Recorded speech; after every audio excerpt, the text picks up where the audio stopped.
E agora, quem vai ser o rei da TV?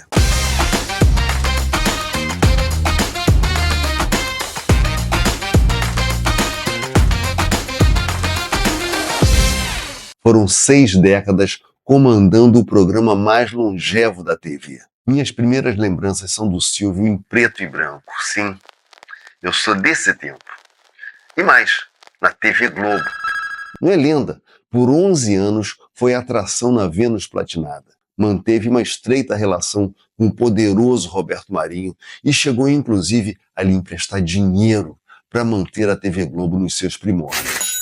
Começou a vida como camelô, vendendo canetas no centro da cidade. Eu mesmo tenho uma tia de 93 anos que jura ter comprado uma caneta das mãos do próprio Silvio. Comprou a caneta, mas não fez a selfie ancestral, impressa e auditada, mais conhecida como autógrafo. Em 1958, adquiriu de Manuel da Nóbrega, pai do Carlos Alberto da Nóbrega, o Baú da Felicidade, que vendia brinquedos à prestação. Anunciava o seu baú em seus programas de rádio.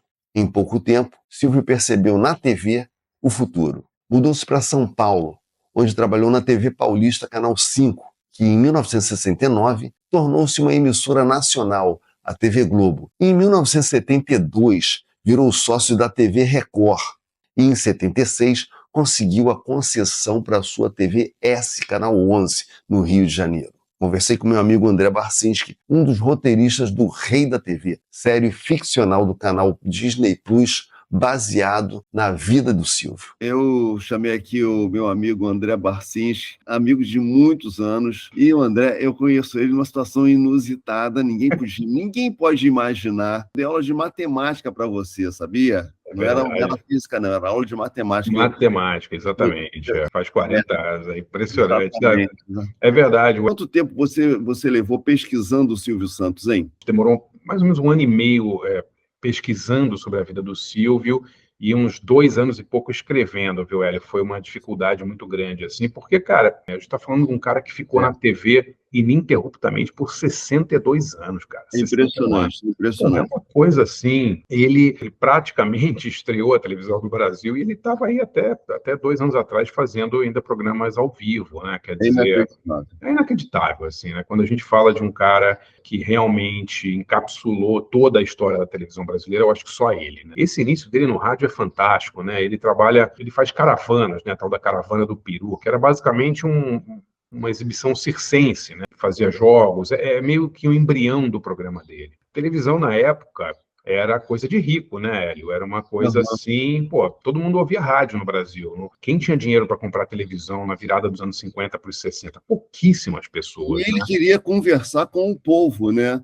Então, ele foi visionário, porque ele, querendo conversar com o povo, acreditou que aquele meio elitizado pudesse, no futuro, atingir o povão. Exatamente. E ele fez uma coisa muito interessante. Ele botou o público dele como personagem dos programas. E ele começa, ainda na Caravana do Peru, a gente está falando segunda metade dos anos 50, né, a levar a gente do público lá do circo para o palco, entrevistar essas pessoas, falar com essas pessoas, fazer com que elas interagissem com o que estava rolando. Então ele tinha também essa visão de que as pessoas gostam de aparecer. As pessoas adoravam ir lá no programa dele, mesmo no início, para rodar o peão, para fazer sorteios.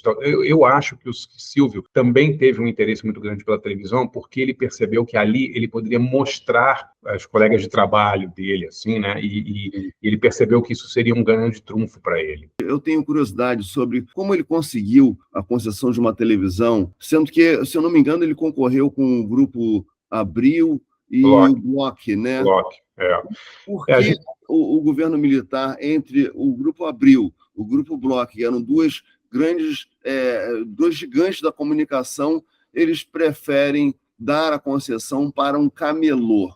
É incrível isso, né? Existe essa noção hoje de que o Silvio foi um defensor da ditadura, né?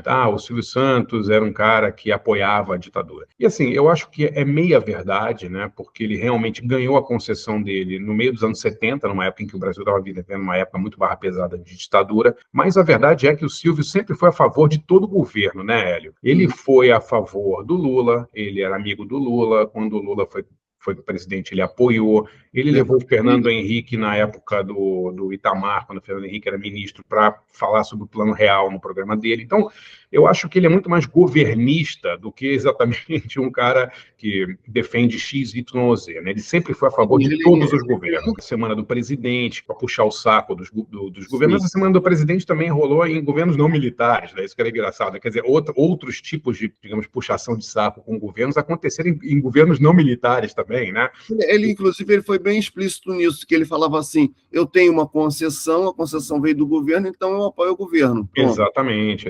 Ele falava assim, eu sou um office boy do governo. Ele não falava, eu sou um office boy da ditadura, eu sou um office boy do governo, independentemente do governo que seja. Como eu disse, o Fernando Henrique, em 94, né, quando saiu o Plano Real, se não me engano, ele levou o Fernando Henrique no programa e o Fernando Henrique ficou lá horas explicando como ia ser o Plano Real e tal, quer dizer, já não era um governo militar.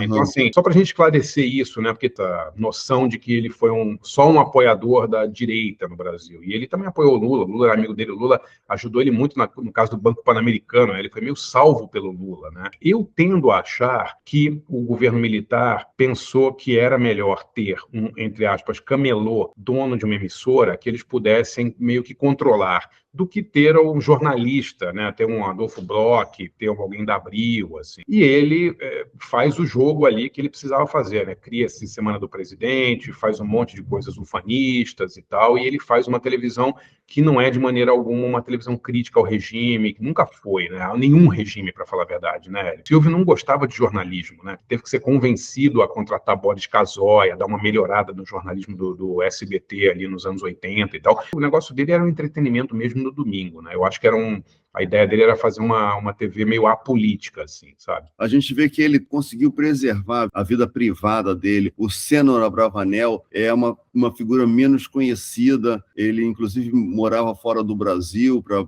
preservar essa privacidade dele. E não sei se isso dificultou a sua pesquisa. A gente teve um cuidado danado, Hélio, pelo seguinte, a gente fez tudo paralelamente, toda a pesquisa foi feita junto também com o departamento jurídico da Fox, então Fox depois foi para a Disney, porque a gente tinha que garantir que tudo que era dito na série poderia ser provado, né? Então, assim, as frases que ele fala são frases que a gente tirou de entrevistas ou de depoimentos que ele deu. Agora, os fatos da vida do Sênor, os problemas que ele teve com governos e as coisas que ele fez apoiando o governo, as frases de efeito que ele tinha, as brigas com a Globo, quer dizer, ele foi durante 11 anos da Globo, né? As pessoas esquecem isso, né? Ele era o maior nome da Globo, depois ele sai da Globo, vira antagonista da Globo, todas aquelas histórias dele com o Roberto Marinho pedindo para o Gugu, doutor Marinho, libera aí o Gugu do contrato, tal. O Gugu já tinha assinado o contrato para ir para a Globo, isso tudo é verdade. Tudo isso é verdade, né? E a gente teve que trabalhar com o departamento jurídico, muitas vezes, cara, diria que diariamente vinha alguma coisa do tipo assim, mas peraí, essa frase aqui é verdade? O que ele falou? Aí a gente tinha que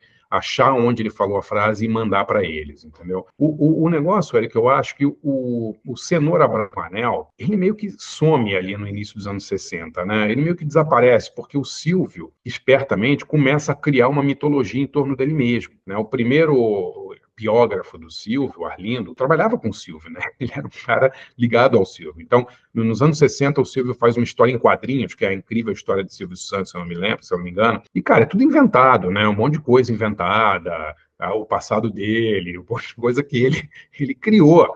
Né? Então, assim, qual é a diferença entre Sênor Abravanel e Silvio Santos? Eu acho que não existe. Eu acho que o Silvio Santos é uma criação do Sênor Abravanel e ele meio que abriu mão de ser o Sênor Abravanel e ele era Silvio Santos 24 horas por dia, né? Talvez na intimidade dele ali com as filhas, com as esposas, mas para o mundo externo ele sempre foi o Silvio Santos. Ele se referia a si como em terceira pessoa, como fazia o Pelé e o Edson, né? Faz parte da minha trupe o Silvio Santos. Eu sou o dono da trupe, o Vega. Agora tem o artista que é o Silvio Santos. É verdade. Agora é o Silvio Santos que é da trupe do Abravanel.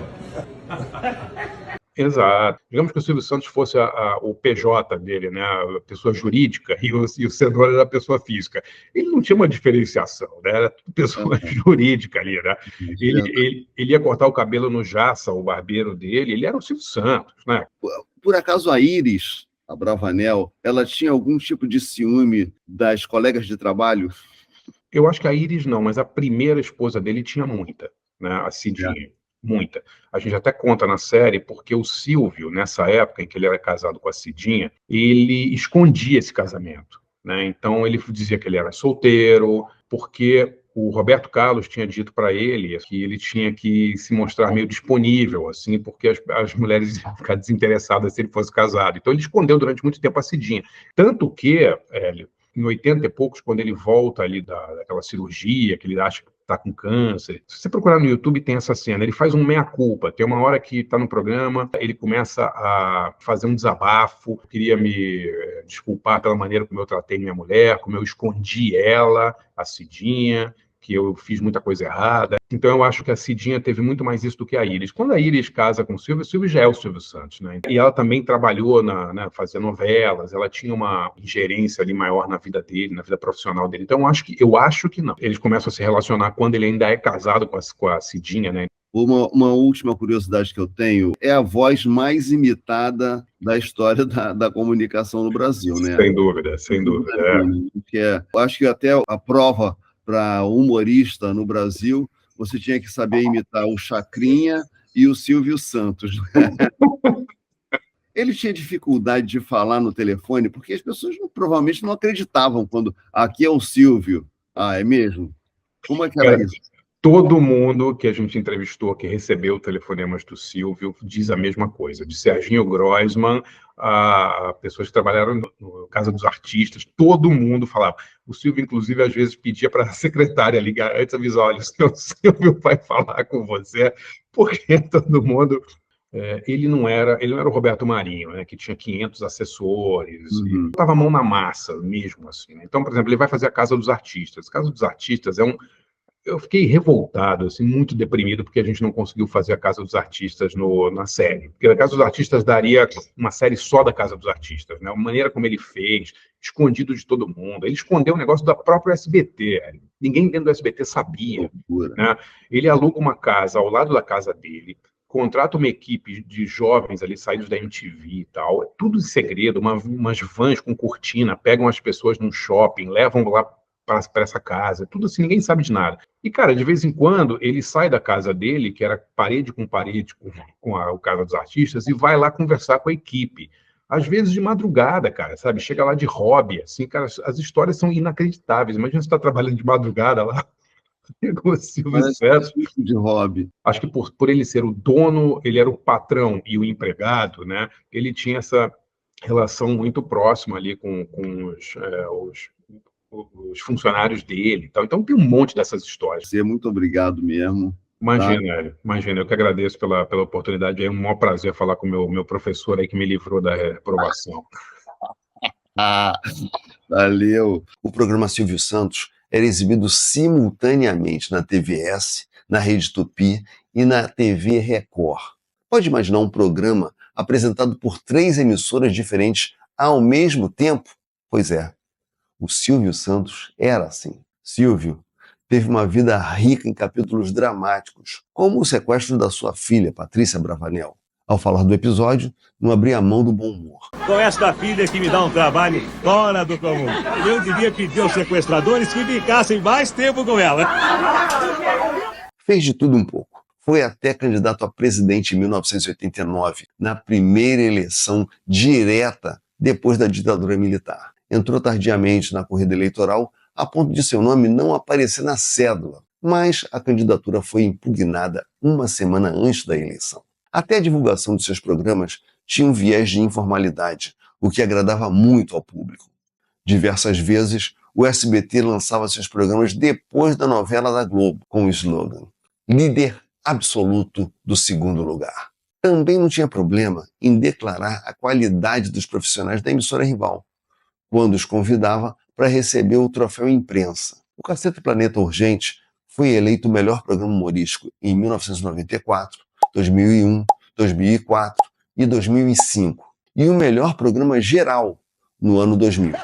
Lembro da vez em que fomos receber um dos nossos troféus. Silvio brincou, dizendo que queria levar nosso programa para o SBT, mas nós éramos muitos.